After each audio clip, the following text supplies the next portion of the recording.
The Washington Post just published a bombshell exclusive report revealing that the United States military has deployed more than 150 aircraft to bases across Europe and the Middle East since February 17th. That is 1 week. In just 7 days, America moved 150 combat aircraft, refueling tankers, and support planes into position for potential strikes on Iran. And according to the Post, this represents the largest deployment of U.S. warplanes to the region since the 2003 invasion of Iraq. Think about what that comparison means. The Iraq invasion was the largest American military operation in a generation. It involved 300,000 troops, thousands of aircraft, and resulted in a war that lasted 8 years. The fact that the current buildup is being compared to Iraq 2003 tells you the scale of what Trump is planning. This is not a limited strike. This is preparation for sustained military operations that could last weeks or months. And tonight, February 24th, 2026, at 9 p.m. Eastern Time, President Donald Trump will deliver his State of the Union address to Congress and the nation. Trump posted on Truth Social this morning that it will be a long speech because there is so much to talk about. And the biggest question on everyone's mind is whether Trump will announce his decision on Iran during that speech. Will Trump tell Congress and the American people that diplomacy has failed and that the United States is going to war?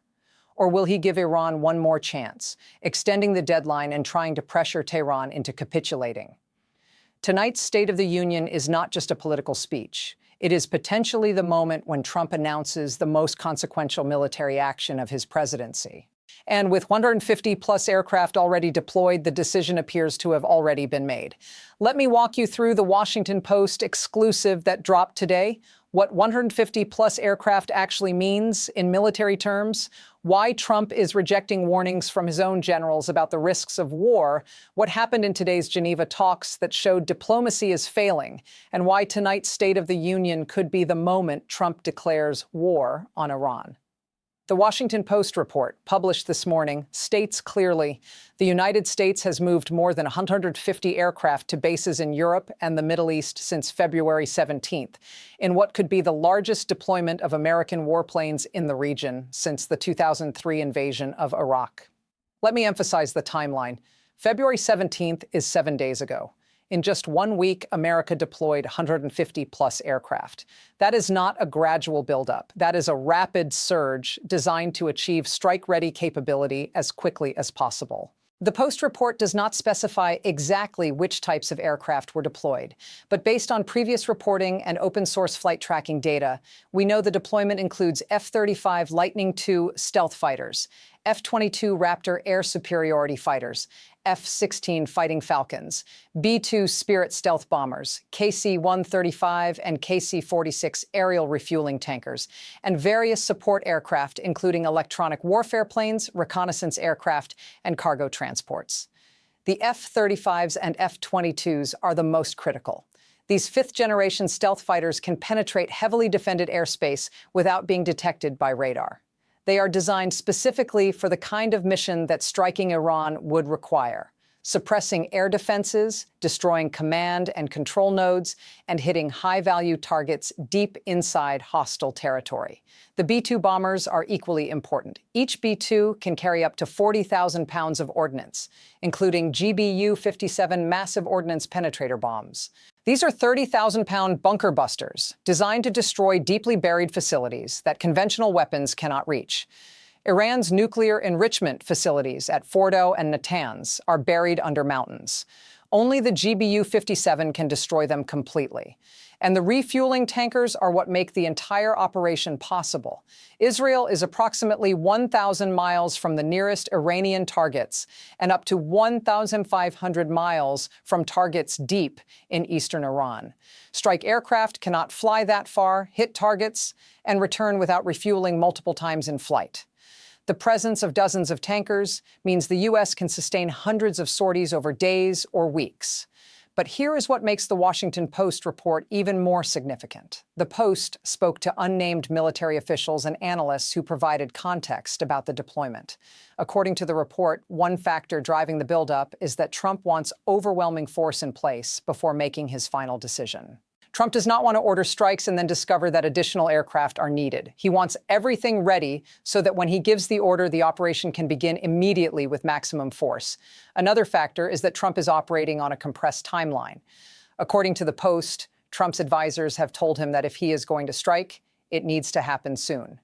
The longer he waits, the more Iran can prepare defenses, disperse forces, and potentially launch a preemptive attack. So Trump has been pushing the military to accelerate the buildup, and they have delivered 150-plus aircraft in 7 days. But the Washington Post also reports something deeply troubling. Military officials, including the chairman of the Joint Chiefs of Staff, General C.Q. Brown, and U.S. Central Command Chief General Eric Kurilla, have warned Trump about the risks of war with Iran. According to reporting from multiple outlets, including the Post, these generals have told Trump that a sustained campaign against Iran would require significantly more munitions than the U.S. currently has stockpiled in the region. They have warned that allies in the Middle East are hesitant to provide basing and logistics support for an operation they did not request and do not support. And they have cautioned that Iran's retaliation could result in American casualties at bases across the region, potentially escalating into a prolonged conflict that draws in Hezbollah, the Houthis, and Iranian proxies in Iraq and Syria. Trump has dismissed these warnings. Trump posted on Truth Social this morning about General Michael Kurilla, whom Trump mistakenly called General Caine in the Post. Trump wrote, and I quote directly, "General Caine, who led the highly successful Operation Midnight Hammer against Iran last June, knows Iran well and says this can be easily won." The phrase easily won is critical. Trump is claiming that his top military commander for the Middle East has told him that war with Iran can be easily won. But that directly contradicts what the Washington Post and other outlets are reporting about military officials' concerns. So either Trump is misrepresenting what General Kurilla actually said, or Kurilla has given Trump two different assessments, a private one warning of risks, and a public one that Trump can use to justify action. Either way, Trump is signaling to the public that the military supports his decision and that victory will be swift and relatively painless. This is almost exactly what happened before the Iraq War in 2003. President George W. Bush was told by military planners that the invasion would be quick and that American forces would be greeted as liberators. Those predictions turned out to be catastrophically wrong. Iraq became an 8-year quagmire that cost thousands of American lives and trillions of dollars. Trump appears to be repeating the same mistake, dismissing warnings about risks and embracing optimistic assessments that war will be easily won. And tonight, Trump may announce that decision to the nation. The State of the Union address is scheduled for 9 p.m. Eastern Time. Trump will speak to a joint session of Congress with the Vice President, cabinet members, Supreme Court justices, and foreign ambassadors in attendance. Tens of millions of Americans will watch on television. This is the biggest presidential platform of the year. And Trump has indicated the speech will be long and cover many topics. But the elephant in the room is Iran. Will Trump use this moment to announce that he has given the order to strike? Will he say that Iran has refused reasonable terms for a deal and that America has no choice but to use military force to prevent Iran from acquiring nuclear weapons? Or will Trump do what he often does? Threaten action, set another deadline, and hope that the threat alone forces Iran to capitulate? We will know in hours.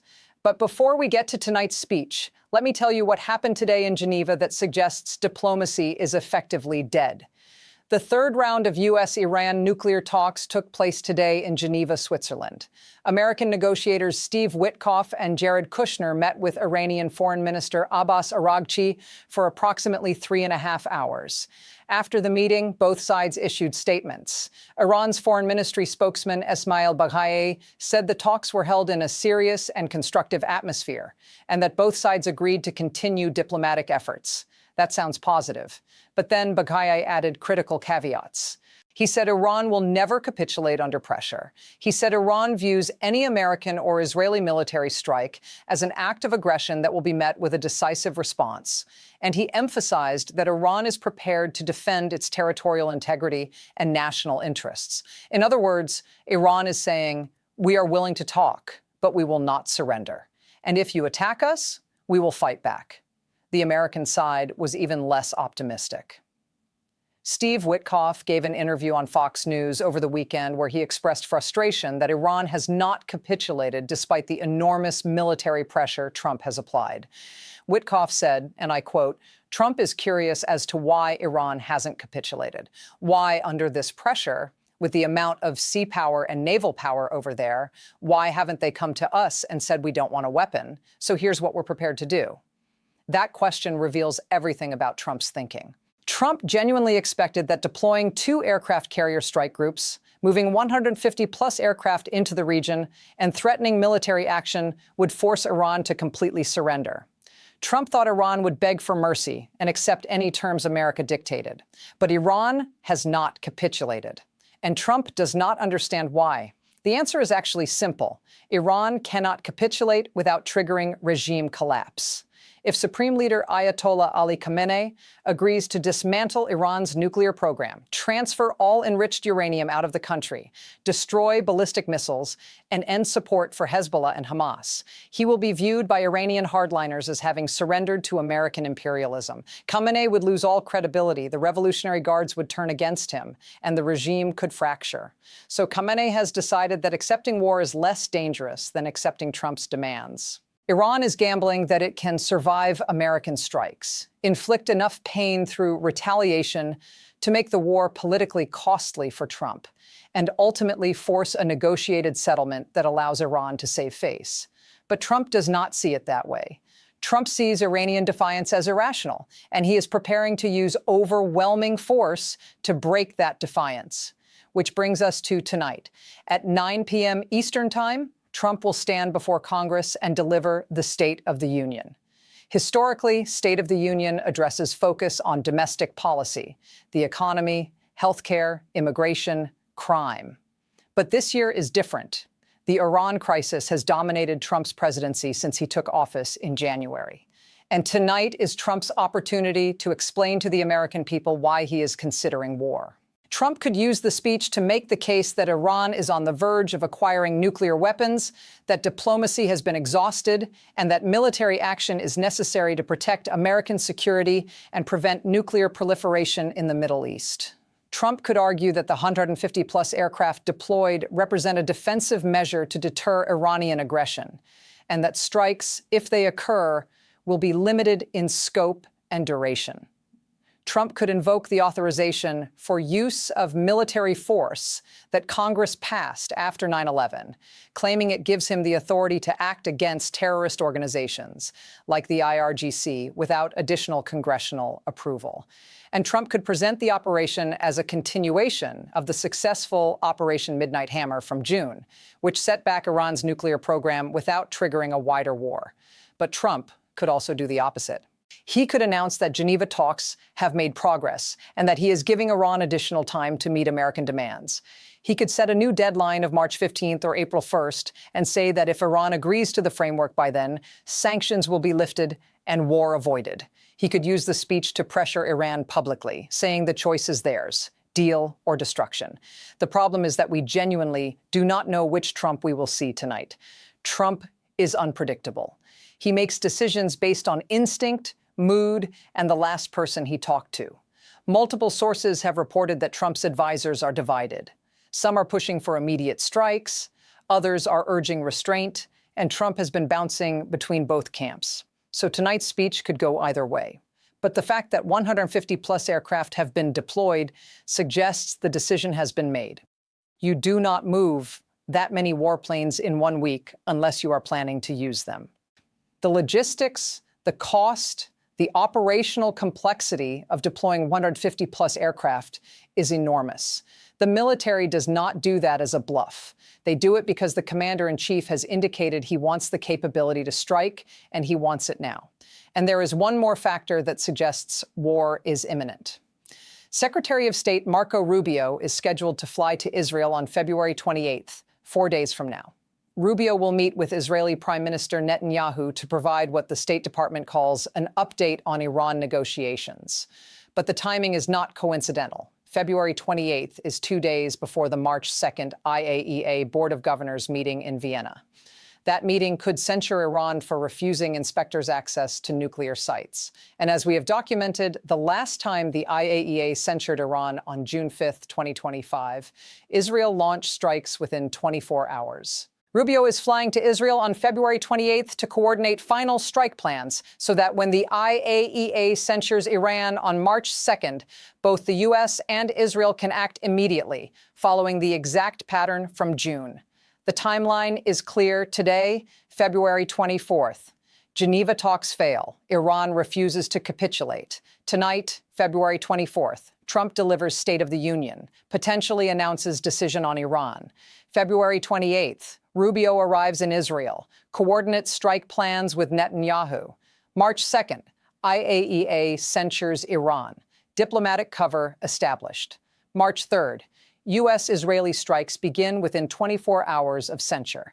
That is 6 days from tonight. 6 days until the pattern repeats. 6 days until war.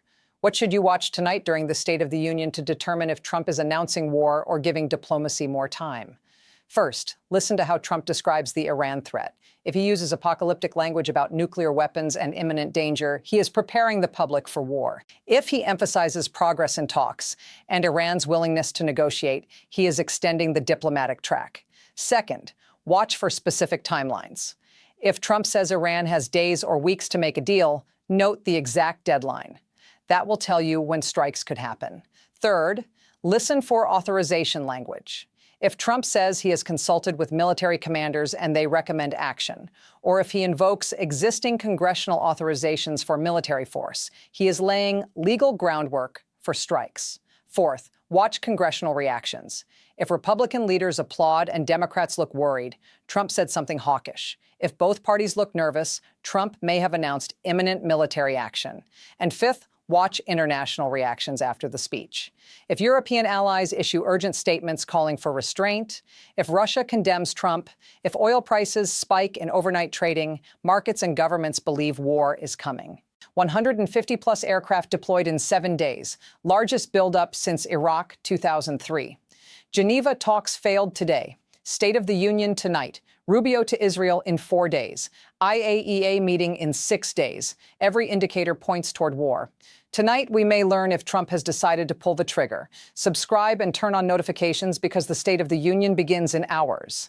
Trump will address the nation, and we will know if the 150 aircraft are about to fly into Iranian airspace, or if somehow, against all odds, diplomacy gets one more chance. The countdown is on. Tonight at 9 p.m. Eastern, the decision may already be made.